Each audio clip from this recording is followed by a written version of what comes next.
All right, I don't know why I'm going to do this. This is with the power rankings, Great setup.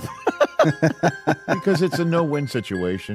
Yeah, of it's course. a no-win situation. Sure. That's where we find ourselves. And whoever I leave summer, off, guys. I'm opening myself up to getting 22 laugh my ass off emojis being thrown in my direction on there. Rich Eisen opens up by basically admitting he's walking into a firing squad. Calls the whole exercise a no-win situation before he's even read off a single name, because he already knows whoever he leaves off is getting dragged by an army of laughing, crying emojis. That's the energy of this entire ranking cycle. Nobody wins. Everybody's mad. Let's get into it. This is mine! Power rankings! There are many like it, but this one is mine! Dude's doing his best Rifleman's Creed bit over a quarterback list. And honestly, respect the bit. But strip away the joke and what you're left with is a grown man in the media putting his actual name on a ranking that's about to make an entire fan base feel some type of way. Because underneath the jokes, this thing is built off something real. Let's go back to the quarterback countdown. Yeah. So you did your top 10, as you always do over the summer. The fun thing is for this, with Jeremy Fowler's NFL consensus, Right. what that is he tallied votes of 70 plus. That's a lot of people. NFL executives, NFL coaches, and NFL scouts. Here's where the receipts actually come from. ESPN's Jeremy Fowler didn't just make this up in a group chat. He pulled over 70 actual NFL executives, coaches, and scouts and built a consensus top 10 off their votes. Josh Allen at 1, Patrick Mahomes at 2, Matthew Stafford at 3, Joe Burrow 4, Lamar Jackson 5, Dak Prescott 6, Justin Herbert 7, Drake May 8, Jared Goff 9, Caleb Williams closing out the list at 10. So before we get to the part that's actually going to ruin your Sunday, Dog Pound, real quick, be honest with yourself. Look at your current QB room. Is there a single name on that roster you'd trust in that top 10 conversation? Sit with that for a second, because we're about to find out exactly how the people who actually get paid to know feel about it. My name is Rich Eisen, and here are my power rankings I approve for it. NFL You're quarterbacks. Proving this message. I don't know if you will. But So as my guys on here. some of these match up. I'm not going to lie.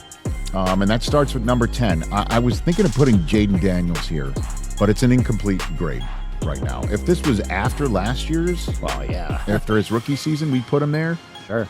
Last year, is it because he was hurt, or he just didn't play well early on and then he got hurt and he was never healthy? We'll find out this year, won't we? But I'm putting Caleb Williams. Ooh. Eisen spends a solid chunk of this list wrestling with who even deserves a spot based on one good season versus a real track record. He flirts with Jaden Daniels, backs off because of the injury-shortened year. He puts Caleb Williams at 10 off half a season of actual dominance, fully aware some scouts somewhere is going to call him soft for it. That's the whole tension of this list. Half of it's resume, half of it's vibes. And that inconsistency is exactly why a team like Cleveland doesn't stand a chance of sneaking in. You need either a real body of work or a viral second half. And right now, the Browns' quarterback room has neither. Think about what it actually takes to land a spot on a list like this. You need executives around the league, in 20+ different buildings, all watching you closely enough to put your name on paper. 10 spots, 32 teams. That's not a wide door, that's a needle. And it's not decided by one bad take on a morning show. It's decided by dozens of football lifers independently landing on the same handful of names. When that many people with that much football experience all agree on something, arguing with the result gets a lot harder. And Cleveland fans hoping this year's the year that changes are running out of runway to make that case. There's nobody in the NFL that doesn't think Josh Allen is the best quarterback in the league. I mean, nobody. That's not a hot take. That's Connor Rogers stating a fact like he's reading off a birth certificate. And when a room full of people who scout football for a living can't find a single dissenting voice on who the best quarterback alive is, that's when you know the gap between the top of this list and the bottom isn't close. It's a canyon. Mahomes is coming off an ACL, still getting a 2 spot out of pure respect for the resume. Stafford's playing MVP level ball behind the best supporting cast money can buy. Burrow and Lamar are locked into the conversation because they've been doing it for years. This is a 5-man club at the top, and every single name in it has already won something that matters. And Fowler didn't just stop at 10, he broke the next tier down too, and it's basically a photo finish. Caleb Williams, Sam Darnold, Jaden Daniels, and Jordan Love all bunched so close together that Sims and Rogers spend a full minute arguing about whether the order even means anything. Darnold gets brought up specifically because the man led Minnesota to a real turnaround 2 years running, and there's still a real argument he got jobbed out of a top 10 slot entirely. That's the environment we're talking about here. Guys with actual playoff wins and real statistical seasons are getting squeezed out of the bottom of a top 10 list. Cleveland's not fighting to climb over those names. Cleveland's not even entered in that race. Almost no chance. I'll say 5%. And there it is. That's the ultimate Cleveland sports show, live in real time, answering the one question every Browns fan's been avoiding all offseason. What are the actual odds a quarterback wearing brown and orange cracks that top 10 list next year? Not top 3, not top 5, top 10, the floor. And the answer from the people who cover this team every single day is basically a shrug and a wince. One host puts a hard number on it, 5%, and calls himself generous for even going that high. Because to make a list like this, somebody in that room full of execs and scouts have to actually believe you're a top 10 quarterback. Right now, nobody in Cleveland's building is making that case. There was somebody that didn't vote Lamar Jackson as That a is top true. 10 quarterback. So What? with the top 10, the actual guys who finished in the top 10, Yeah. ESPN put their highest ranking vote Yeah. and their lowest ranking. And for Lamar Jackson, his highest rating Yeah. was number 1, best quarterback in football. Yeah. His lowest ranking was unranked, not in the top 10. That's just crazy. That's crazy.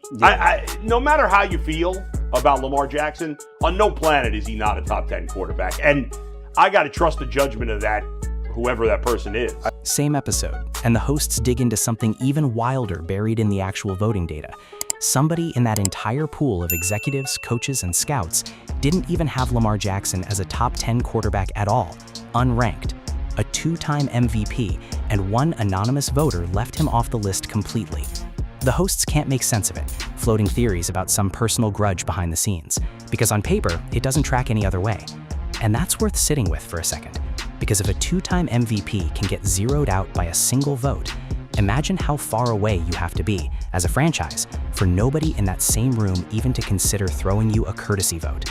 Cleveland's not one weird ballot away from cracking this list. Cleveland's a mile away from the conversation entirely.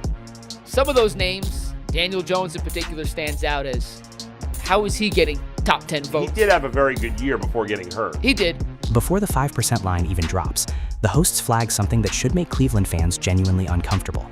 Daniel Jones, a guy who spent years being a punchline in New York, still picked up top 10 votes off one healthy stretch of good football. One host straight up asks how Jones is getting any love at all, and nobody's got a clean answer beyond he played well before he got hurt. That's the bar. That's literally the bar for cracking this list right now, and it's still a bar the entire Browns quarterback room can't get over. If he was willing to cut his stats in half for 4 more wins, I bet you he would say yes. I found like in 2012, 2014, 15, and 16, Drew Brees either threw for 5,000 or close to 5,000 yards in each of those seasons. And every one of those years, they only won 7 games. Or how like in 2020, Matt Ryan had a top 5 season in passing yards, passing touchdowns. They only won 4 games. And I'll be going back and forth. Anomalies. Here's the part that actually explains why this stings so much worse for Cleveland than for some rebuilding team that's just bad and knows it.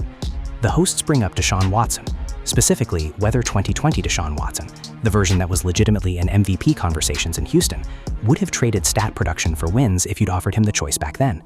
It's a rhetorical gut punch, because the version of Watson the Browns paid guaranteed money for hasn't existed in years.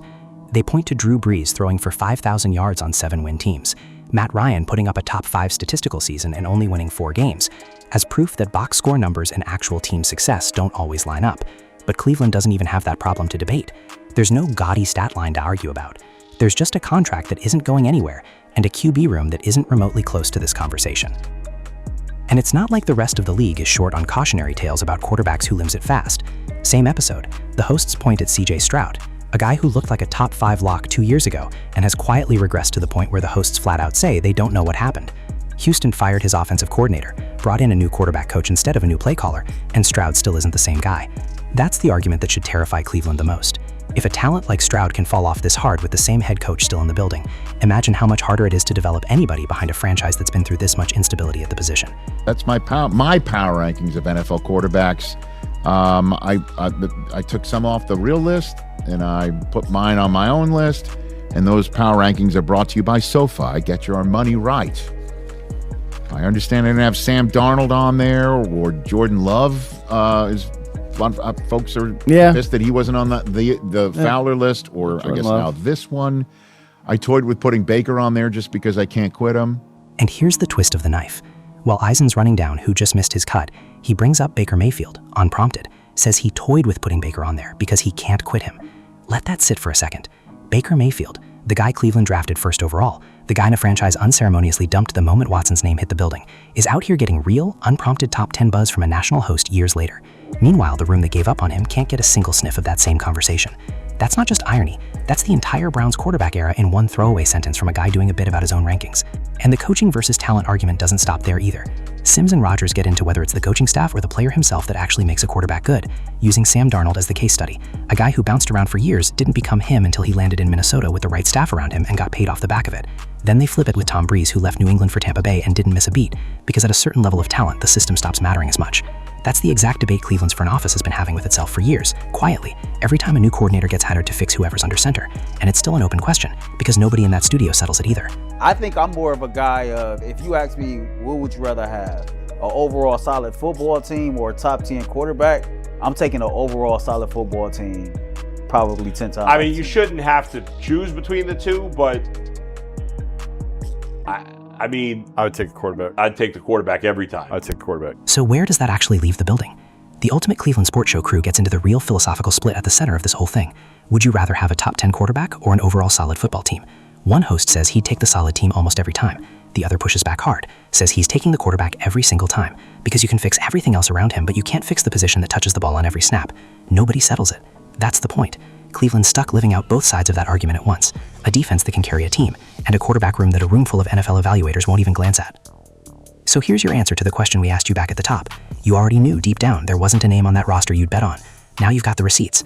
A Fowler consensus of over 70 league insiders, a 5% shot at even sniffing the bottom of the list, an anonymous voter who couldn't even find room for a 2-time MVP, and a former Browns quarterback getting more unprompted top 10 buzz on a rivals ranking than anybody currently wearing the uniform. The Browns didn't get snubbed. Snubbed implies somebody was close. This is a team that isn't even in the room where the conversation's happening. And until that changes, every ranking season's going to read exactly like this one did.